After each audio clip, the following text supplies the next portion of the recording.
Hey everybody, David Art Becker with Becker Art.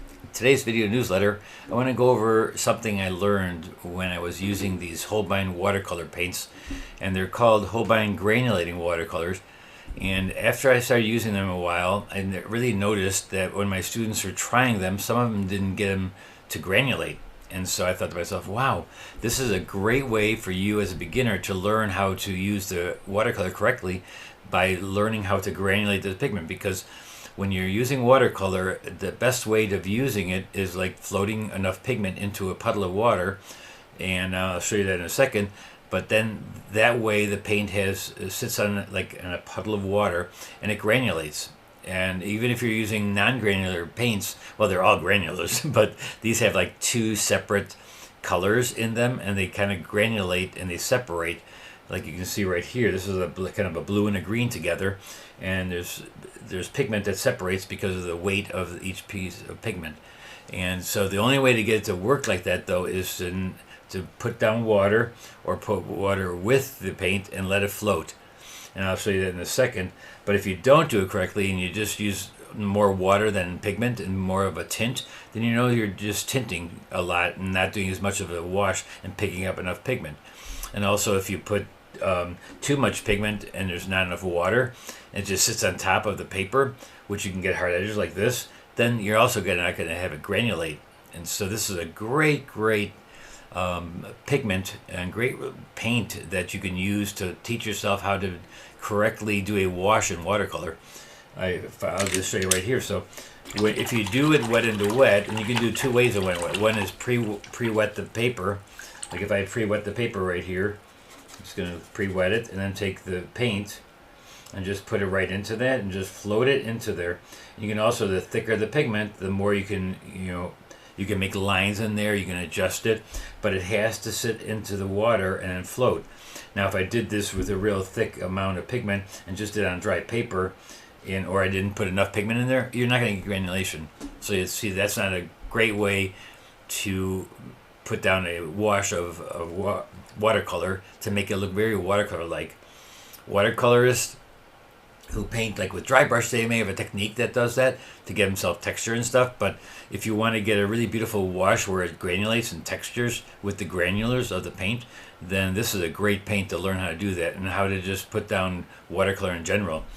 Like when I'm putting down a wash, I can take my big brush and I can put down water first, right? And I just look right here, just put down water, and I'll take a little bit or a lot of this paint, and I'll just lay it into there, and I will let the water separate it, and I will also let the water make its soft edges. Now if I need a hard edge, I can always just wet right to that point. See, there's a hard edge right there, but it's still wet inside here and it's still floating, and so you'll get that to float, and then you'll see that you're granulating.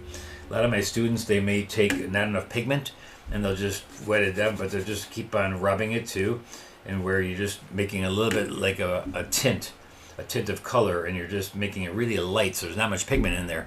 So that kind of thing, you won't get the granulating happen because you don't have enough pigment to granulate. And also, if you then want to control an edge in there, you can't really do that so well because you don't have any pigment. It's just water with a little bit of pigment. If you're doing it too thick, on dry paper, that's also a way of not being able to granulate because it has no water to float in to granulate and to separate even. So it's a great way to learn how to apply pigment to a piece of paper with water and letting it float.